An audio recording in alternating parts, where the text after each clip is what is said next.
Kariyamma G ನಾಯಕ ನೇತೃತ್ವದಲ್ಲಿ ಜನಸ್ಪಂದನ, ಅಧಿಕಾರಿಗಳ ವಿರುದ್ಧ ರೈತ ಸಂಘದ ಆಕ್ರೋಶ.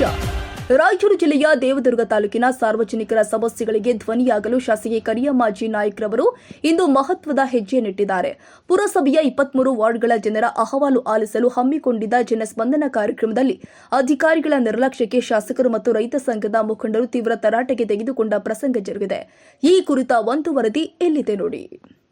ದೇವದುರ್ಗ ಪಟ್ಟಣದ ಪುರಸಭೆಯ 23 ವಾರ್ಡ್ಗಳ ಜನರಿಗಾಗಿ ಹಮ್ಮಿಕೊಂಡಿದ್ದ ಜನಸ್ಪಂದನ ಕಾರ್ಯಕ್ರಮದಲ್ಲಿ ಶಾಸಕಿ ಕರಿಯಮ್ಮ ಜಿ ನಾಯಕರವರು ಭಾಗವಹಿಸಿದ್ರು. ಜನ ತಮ್ಮ ವಾರ್ಡ್ಗಳಲ್ಲಿ ಎದುರಿಸುತ್ತಿರುವ ನೂರಾರು ಸಮಸ್ಯೆಗಳನ್ನು ಶಾಸಕರ ಮುಂದೆ ಬಿಚ್ಚಿಟ್ಟಿದ್ದಾರೆ. ಸಾರ್ವಜನಿಕರ ಅಳಲನ್ನ ಕೇಳಿದ ಶಾಸಕರು ಕರ್ತವ್ಯ ಲೋಪ ಎಸಗುತ್ತಿರುವ ಅಧಿಕಾರಿಗಳಿಗೆ ವೇದಿಕೆ ಮೇಲೆಯೇ ಕ್ಲಾಸ್ ತೆಗೆದುಕೊಂಡಿದ್ದಾರೆ. ಈಗ ನೀವು ಡ್ರೈನ್ ತೆಗಿಸಿಲ್ಲ, ಡ್ರೈನ್ ತುಂಬಿರೋದ್ರಿಂದ ಸೊಳ್ಳೆಗಳಾಗ್ತಾವ, ಅದನ್ನ ಯಾಕೆ ತೆಗಿಸಿಲ್ಲ ಬಿಡ್ರಿ. ಆಮೇಲೆ ನೀವು ಅದೇನಂತಾರಲ್ಲ ಪಾಗಿಂಗ್ ಮಾಡೋದು ಅದೆಲ್ಲ ಆಮೇಲೆ ಮಾಡ್ರಿ. ಯಾಕೆ ತೆಗಿಸಿಲ್ಲ ಸೊಳ್ಳೆ ಅದು ಮಾಡ್ರಿ, ಅದು ಯಾಕೆ ಡ್ರೈನ್ ತೆಗಿಸಿದ್ರೆ ಏನ್ ಸಮಸ್ಯೆ ಏನು? ಪ್ರತಿದಿನ ರೂಟೀನ್ ವರ್ಕ್ ಮಾಡ್ತಾ ಇದ್ದೀವಿ ಮೇಡಮ್. ಅಲ್ಲ ಮಾಡಿಲ್ಲ ರೀ, ಮಾಡಿಲ್ಲ. ನೀವು ಮಾಡಿದ್ದು ಏನ್ ಮಾಡ್ರಿ ಗೊತ್ತಿಲ್ಲ. ಈಗ ದೊಡ್ಡ ದೊಡ್ಡ ರಾಜಕಾಲಿ ಅದೆಲ್ಲ ತುಂಬಿದಲ್ಲ, ಏನ್ ಮಾಡ್ತೀರಿ ಮತ್ತೆ ಮಾಡ್ರಿ. ಚಿಕ್ಕ ಕಾರ್ಯಕ್ರಮ ಮಾಡ್ತಾ ಇರೋ ದೊಡ್ಡ ಕಾರ್ಯಕ್ರಮ ನಾವು JCB 2 JCB ಅದ, ಅದರಿಂದ ಮುಂದಿನ ದಿನಗಳಲ್ಲಿ ಸ್ಮೆಲ್ ಆಗ್ಲಾರ್ದಂಗ ಮತ್ತೆ ಅಲ್ಲಿ ಸೊಳ್ಳೆಗಳು ಉತ್ಪತ್ತಿ ಆಗ್ಲಾರ್ದಂಗ ನಾವು ಇನ್ನೊಂದು ವಾರದಲ್ಲಿ ನಾವು ಮಾಡಿ ನಾಳಿಂದ ನಾವು ಸ್ಟಾರ್ಟ್ ಮಾಡ್ತೀವಿ. ಇದೇ ಸಂದರ್ಭದಲ್ಲಿ ವೇದಿಕೆಯಲ್ಲಿದ್ದ ಕರ್ನಾಟಕ ರಾಜ್ಯ ರೈತ ಸಂಘ ಹಾಗೂ ಹಸಿರು ಸೇನೆಯ ತಾಲೂಕು ಅಧ್ಯಕ್ಷರು ಆದ ಶ್ರೀ ಮರಿಲಿಂಗ ಪಾಟೀಲ್ ಅವರು ಅಧಿಕಾರಿಗಳ ವಿರುದ್ಧ ಗುಡುಗಿದ್ದಾರೆ. ಅಧಿಕಾರಿಗಳು ನಿದ್ದೆ ಗಣ್ಣಿನಿಂದ ಎಚ್ಚೆತ್ತುಕೊಳ್ಳಿ ಅಂತ ಎಚ್ಚರಿಕೆ ಕೊಟ್ಟ ಅವರು ದೇವದುರ್ಗದಲ್ಲಿ ಮೂಲಭೂತ ಸೌಕರ್ಯಗಳ ಕೊರತೆ ಎದ್ದು ಕಾಣ್ತಾ ಇದೆ ಅಂತ ಆಕ್ರೋಶ ಹೊರಹಾಕಿದ್ದಾರೆ. ಮುಖ್ಯವಾಗಿ ಬೇಸಿಗೆ ಕಾಲ ಆರಂಭವಾಗಿದ್ದು ಪಟ್ಟಣದಲ್ಲಿ ಕುಡಿಯುವ ನೀರಿನ ಸಮಸ್ಯೆ ತಲೆದೋರಿದೆ.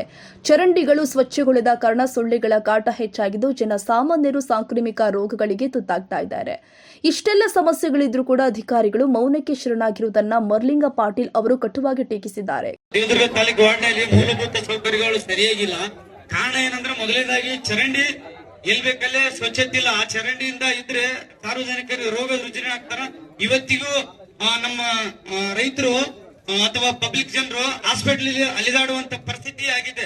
ಉದಾಹರಣೆಗೆ ಚುಂಗಿ ಅಂಬೇಡ್ಕರ್ ಸರ್ಕಲ್ ಇಂದ ಇದ್ದು ಅಲ್ಲಿ ಆಗಿರ್ಬೋದು, ಬಸ್ ಸ್ಟ್ಯಾಂಡ್ ಅಲ್ಲಿ ಆಗಿರ್ಬೋದು, ಪಾಟೀಲ್ ಲೋಣಲ್ಲಿ ಆಗಿರ್ಬೋದು, ಮೇನ್ ಪಬ್ಲಿಕ್ ಪ್ಲೇಸ್ ಅಲ್ಲಿ ಈ ತರ ಸಮಸ್ಯೆ ಆದ್ರೆ ಮತ್ತೆ ಎದಕ್ಕ ಯಾರು ಹೊಣೆಗಾರರು?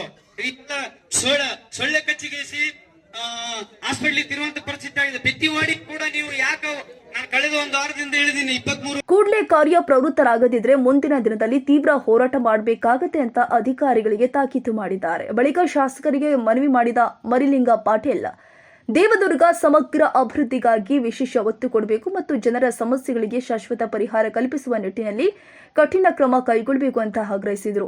ಕಾರ್ಯಕ್ರಮದಲ್ಲಿ 23 ಪುರಸಭೆ ವಾರ್ಡ್ಗಳ ನೂರಾರು ಸಾರ್ವಜನಿಕರು ಹಾಗೂ ವಿವಿಧ ಇಲಾಖೆಗಳ ಅಧಿಕಾರಿಗಳು ಪಾಲ್ಗೊಂಡಿದ್ದರು. ಶಾಸಕರ ಈ ಜನಸ್ಪಂದನ ಕಾರ್ಯಕ್ರಮ ಅಧಿಕಾರಿಗಳ ಮೇಲೆ ಯಾವ ರೀತಿ ಪ್ರಭಾವ ಬೀರುತ್ತೆ ಅನ್ನೋದನ್ನ ಕಾದು ನೋಡಬೇಕಾಗಿದೆ. ರಾಷ್ಟ್ರಕ್ರಾಂತಿ ನ್ಯೂಸ್, ದೇವದುರ್ಗ.